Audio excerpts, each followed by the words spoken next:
I have friends, advisors, and business associates who say I should not tell you this. But this information is important, and I think you should know it.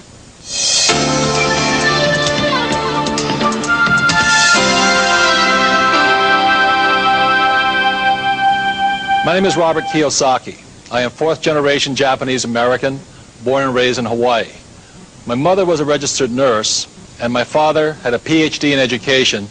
He was also the superintendent of education for the state of Hawaii. What broke my heart was that although my mother and father had a great marriage, the only time they ever fought was about a subject called money. In 1970, at the age of 50, my dad was downsized. He never recovered from that. I swore my life would be different.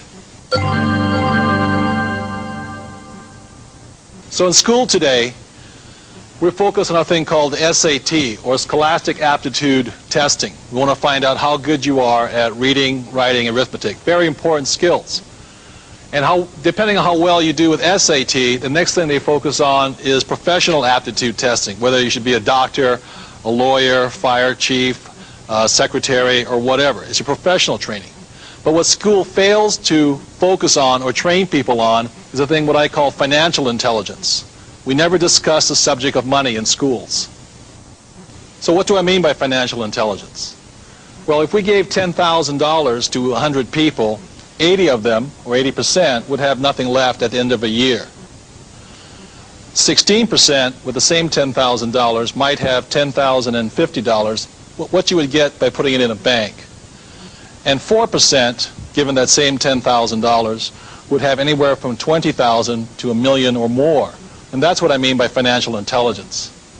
So when we go to school, we learn to read these things, but we never learn to read these, financial statements or annual reports. We never learn financial literacy in school. I founded a company called Prime Cable in 1979 with two other people. Today that company, if it were sold, would sell for about $1,600,000,000. I'm a graduate of the University of Texas. I got an MBA in finance. For the last 8 or 10 years I've been a turnaround specialist. So companies will call me and ask me to help them fix their problems.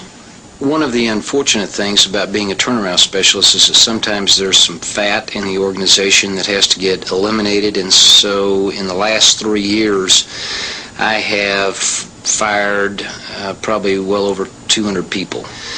Most people that I know haven't bothered or figured out a way to go learn the rules so that they will spend the time and understand how to go make money with money. And that's what cash flow is about. It's learning the rules of the game on how to make money with money.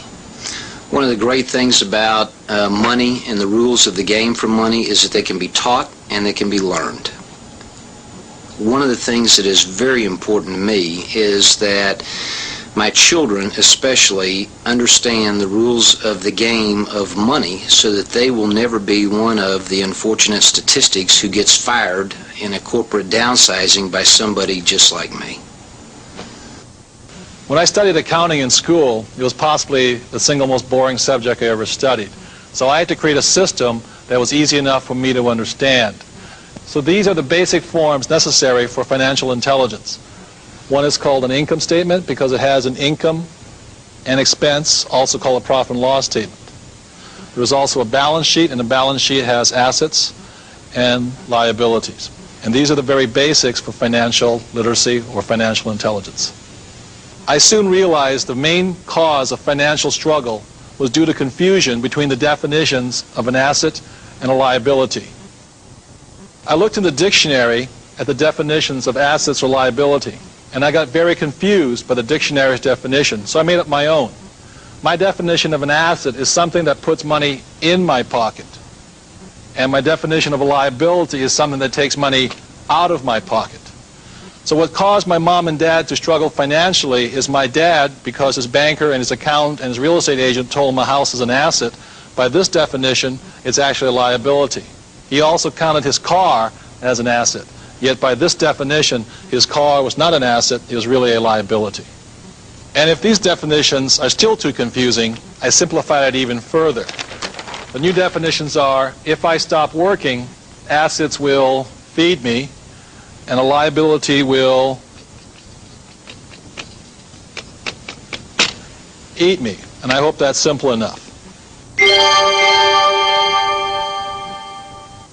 So the most important thing about being financially literate, or the ability to read numbers, is understanding a thing called cash flow.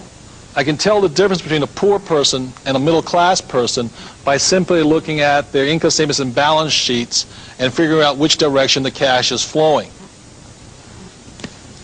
So I will show you the cash flow pattern of a poor person. Generally, a poor person, all they have is a job. The income comes in from the job, goes down, they pay their rent, clothing, a little food, and goes out the expense column. And this is the cash flow pattern of a poor person. The cash flow pattern of a classic middle-class person is a little bit different. Income comes in this way, but with a middle class, they probably have a mortgage, they probably have car payments, they probably have credit card payments. It comes up again through the expense column and then out this way. So what you see here are the cash flow patterns of a poor person versus a middle-class person. So the cash flow pattern of the rich is different. The cash flow pattern of the rich flows from the asset column into the income column. So while the poor and the middle class are focusing on income, what the rich are focusing on is the asset column. And the asset column is the great secret of the rich. So for those of us who weren't born rich and what we have is a job, every time money comes in, this is the point of choice. This is where you make the decision to be rich, poor, or middle class. If when this dollar comes in and you take the dollar out this way, then it's your decision. If you go and buy yourself a new t-shirt, cappuccino, a new lunch, then you're choosing to expense it right out. You're choosing to be a poor person. If instead, when you get a pay raise or more money, what you do is you go and buy a bigger house, a new car, or you take a vacation on your credit card, then what you are choosing to do then is to be a middle class person. And if you choose, instead, when the money comes in and you choose to put it in the asset column, then you make that decision to be rich, poor, middle class. By putting in the asset column, at this point, you're choosing to be a rich person. But the choice is up to you, nobody else. Earlier in this tape, you met Keith Cunningham. And Keith told me a story about when he was in graduate school for his MBA. A gentleman named Ray Kroc, who was the founder of McDonald's, came to speak to the class, the MBA class, and asked the class, he said, "Ladies and gentlemen, what business am I in?" And the whole class just cracked up. And they said, "Well, Ray, of course we know what business you're in. Your business is hamburgers." And Ray said, "No, my business is not hamburgers. My business is real estate." So what Ray was saying was that his profession was in sales. He basically sold hamburgers, but his business was down here. His business was real estate. So when I ask most people, what business are you in? Let's say I ask a banker. They say, "Oh, I'm in the business of banking." So no, your profession is banking. Or I ask a doctor, "What business are you in?" They say, "I'm a doctor." And what the mistake they made is their profession is being a doctor. So your profession is you working for money. And what your business is your money working for you. And the main reason so many people struggle financially is they're not minding their own business. They're minding somebody else's business. So looking at this chart one more time is over here in your profession or your job or being an employee, you're working for somebody else. You're working for the shareholders. Over here, the first person you're working for is the tax department. Here you work for the government. And over here, if you own a house, you're working for the bank because you got a mortgage. So if you want to be rich, happy, and successful, you've got to mind your own business and not work for everybody else. Corporate America is very exciting for someone in my position. I'm single and a woman and doing very well, and I'm very happy with my job, but it takes very long hours and hard work to be successful in corporate America. Cash flow helped me realize that I was spending a lot of time making other people rich, and that I was stuck in a rat race. So, and learned ways that I could get out of that rat race. And it was great experience for me, a learning experience for me. My name is Jeff Bassett. I'm an investment broker, and I'm 25 years old. I have a degree in economics and was trained on Wall Street. Now, my average client is between 40 and 50, and they've done nothing for their financial future. Now, me, I have no plans of working past 30. At 30, I'm going to be in the Cayman Islands, trading options and commodities from my yacht. And cash flow showed me how easy it's going to be to achieve. So what causes financial struggle is that most people who believe in hard work, what they do is they focus on their job. They have husband and wife working, and maybe one of them will take a second job, so you have 3 incomes. And so what they're focusing on is income here. So their income goes up, and they believe in hard work. The problem with hard work in the income column is that as your income goes up, so does a thing called taxes go up. So you pay more in taxes, but you feel you got this raise and it's worth it, and so what you do is you go out and buy a big house or a new car or a new boat because your banker or your accountant tells you that it's an asset, and so this goes up here. And so you're working harder, your expenses are up, your liabilities up, and bam, suddenly you're downsized. And what happens then is you lose your income. But does this go away? The answer is no. Does this go away? The answer is no. And that's what causes financial insecurity or financial struggle. The answer is, if you had focused like the rich do on not working for money but having money work for you, even if you lost your job, your assets will continue to feed you. So having a whole stack of liabilities and no assets, that's what causes financial struggle or financial insecurity. In the past, what we would do is look at jobs as our security, and that no longer is possible. That is an obsolete thought. That's an obsolete process. Our entire educational system has been set up to prepare us to be really good employees. That no longer works because we don't even know if the company is going to be there within 5 years or 10 years. So what we're discovering is that the life of a company as well as the life of an industry can be shorter than 3 years. So that means that we have to be open to looking at different ways in which we can do what we came to the planet to do. So we need to look at our education and we need to look at our knowledge base in a very different way. So what most hardworking people do is they focus on their income, working hard at their job, income comes in, and the first line of expense for most people is a thing called taxes. But what the rich do is by having their income come from the asset column, the income comes up this way, and the way the rich avoid taxes is just like a fuel filter on a gas line. What the rich do is they attach a corporation or several corporations. And what a corporation then does is bleed off as many expenses as possible before their income is taxed.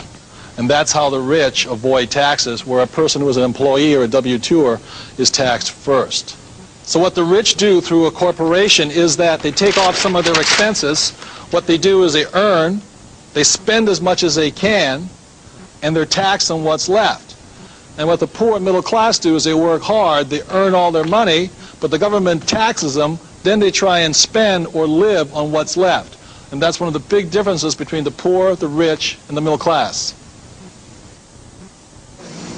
Wayne and I own one of the largest real estate schools in the state, and one thing we find about people and students who are entering the real estate business is that we give them the basics of real estate, but they don't know the basics of investing. Yeah, that's why we're so excited about having the game Cash Flow, because now we can teach the students more about the fundamentals of accounting, investments, and finance, so they'll have the tools that they need to go out and actually do that in the real world.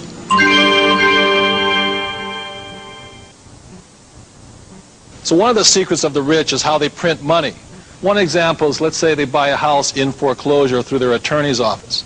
They pay $30,000 for it. They mark it up to market value, which is, let's say, $60,000. So they sell it for $60,000, and what they have is in $30,000, which they take back in the form of a note or an IOU. So they've created now $30,000 in their asset column from this one transaction. Or another way of doing it is you take a piece of land, about 80 acres. I paid $100,000 for this whole chunk of land. There was a house on the property, so I chopped off 4 acres and sold the house for $145,000. So I made $45,000 from just selling the house and 4 acres.